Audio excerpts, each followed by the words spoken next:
Soul Garden. Live, love, be. Hello, Your Majesty, and welcome now to Monday. Well, I think partly cloudy and private. That's because the moon has moved into Pisces. Not only is it in Pisces, it's in opposition to Saturn. And I think that may really put you in a vulnerable state, Your Majesty, to be honest with you.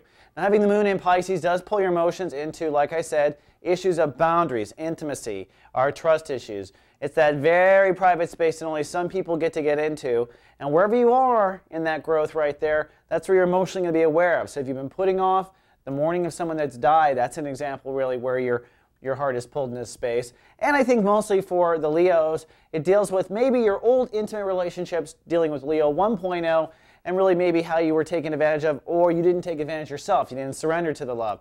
Either way, the moon in Pisces being opposite Saturn means your heart and your mind or your focus may be between your self-esteem and values and your heart in intimate situations. And on top of that, there's an observer in you now.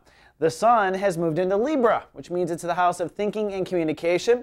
For the next 30 days, as the sun transits Libra, you're going to really start to look at your own thoughts and look at the conversations that you're having with others, especially if you watch this show. I'm going to encourage you to. But I think it'll happen organically regardless. When the sun transits this area of our life or this area of our consciousness, we kind of become conscious of our conscious. It's a time where we observe exactly what we say to ourselves and others and how they talk to us. And I think really with Saturn in the second house, the first chapter of observation is who's setting the prices in this situation. Because in the next 2 years, Saturn is going to help you raise your prices, demand what you're worth, realize what you're worth, and stand for your own values. And in thinking, you maybe are setting the prices yourself. So pay attention to your thoughts, especially if you're caught in a little drama here between intimacy and value, and watch how you think about it.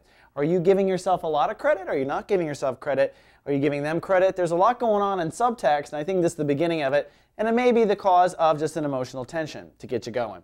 All right, Your Majesty, that's all we have for Monday. Be back tomorrow with more. Live, love, be. Soul Garden.